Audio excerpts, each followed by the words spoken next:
इतने भारी पत्थर, लगता है किसी ने जानबूझकर किया है। अब इन पत्थर को निकालना होगा वरना नदी पार नहीं हो पाएगी। दोनों मिलकर पत्थर निकालने लगते हैं और नदी पार कर लेते हैं।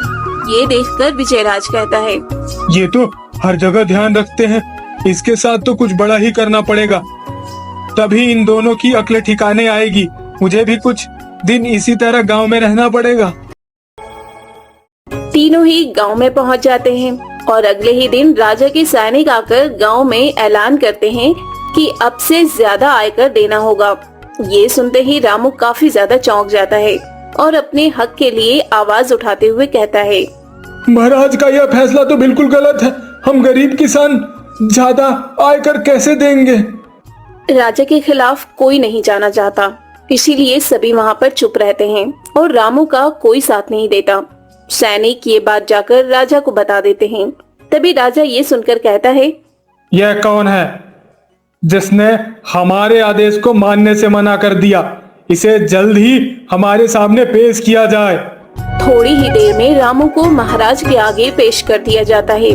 तभी रामू कहता है, महाराज, मैं जानता हूँ आपका विरोध करके मैं गलत कर रहा हूँ, लेकिन आप ही सोचिए, अगर आप आयकर बढ़ा देंगे तो हमारे बच्चों का पालन पोषण कैसे होगा? महाराज, इस बार तो सभी गांव वालों की फसल बहुत अच्छी हो रही है और सभी को 2-3 गुना मुनाफा हो रहा है और यह आयकर गांव वालों की भलाई के लिए बढ़ाया जा रहा है। महाराज माफ करना, लेकिन इसमें गांव वालों की कोई भलाई नहीं है और मैं यह आदेश मानने के सख्त खिलाफ हूं। तुम जानते हो तुम्हें इसकी भारी सजा भुगतनी पड़ेगी अब। महाराज, आप ये क्या कह रहे हैं? रामू, अब तुम्हें अपनी आधी फसल आयकर के रूप में मुझे ला कर देनी होगी और इसी के साथ हमारे खेतों में भी हल चलाने पड़ेंगे। ये सारी बातें विजयराज सुन लेता है और इसी मौके का फायदा उठाने के बारे में सोते हुए अपने मन में कहता है, अब आया ऊंट पहाड़ के नीचे, अपनी चतुराई की सजा भुगत रहा है और अब इसी मौका का फायदा अब मुझे भी उठाना है और इसे सबक सिखाना है।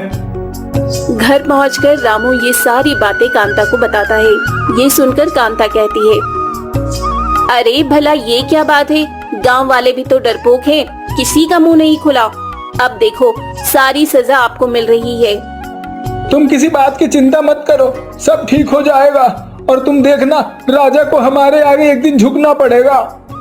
अगले ही दिन से रामू बड़ी ही मेहनत से अपने खेत में फसल की देखरेख करता और साथ ही राजा के खेतों में भी हल चलाने जाता। दिन रात मेहनत करने के बाद आखिरकार अब वो दिन आ ही गया था जब फसल काटने का समय आ गया था।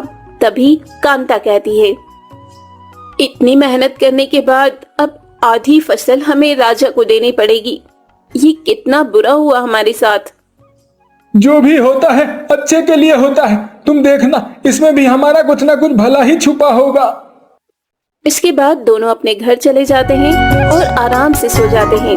लेकिन आधी रात में विजयराज रामू के खेतों में आग लगा देता है और पूरी फसल जलकर राख हो जाती है। ये देखकर विजयराज जोर से चिल्लाकर कहता है, अब आधी फसल कैसे देगा रामू? राजा को अब इसे दुगनी सजा मिलेगी, बहुत मजा आएगा। रोता बिलखता रामू जब अपने खेत देखने आता है तो विजयराज की ये सारी बात सुन लेता है और तभी एक योजना बनाता है और अगले ही दिन महाराज के सामने पेश हो जाता है। महाराज, आपने जो सजा के तौर पर मुझे मेरी फसल का आधा हिस्सा लाने को कहा था, वह बस थोड़ी ही देर में आने वाली है। ये सुनते ही विजय हक्का बक्का रह जाता है और उसके माथे से पसीने छूटने लगते हैं और वो सोच में पड़ जाता है। थोड़ी ही देर में फसल के बड़े बड़े कट्टे महाराज के सामने पेश कर दिए जाते हैं और रामू कहता है, महाराज, इन कट्टों में इस बार की आधी फसल है, इसे आप स्वीकार कर लीजिए और मेरी सजा माफ कर दीजिए। विजयराज हड़बड़ाहट में खड़ा होता है और जोर से चिल्लाकर बोलता है, महाराज, ये आदमी झूठ कह रहा है, इसकी फसल में तो आग लग गई और ये आपको आधी फसल कैसे दे सकता है? रात मैंने खुद ही इन्हीं दोनों हाथों से मैंने इसके खेतों में आग लगाई है। आखिर ऐसा कैसे हो सकता है? इन कट्टों में जरूर जली हुई राख भरी है। तभी महाराज कहते हैं, सच में तुम तो बहुत चतुर किसान हो। महाराज, इस तारीफ के लिए आपका शुक्रिया। मैं तुम्हारी सजा माफ करता हूँ और जो नुकसान तुम्हें फसल जलने से हुआ है उसके लिए तुम्हें ये कुछ पैसे मेरी तरफ से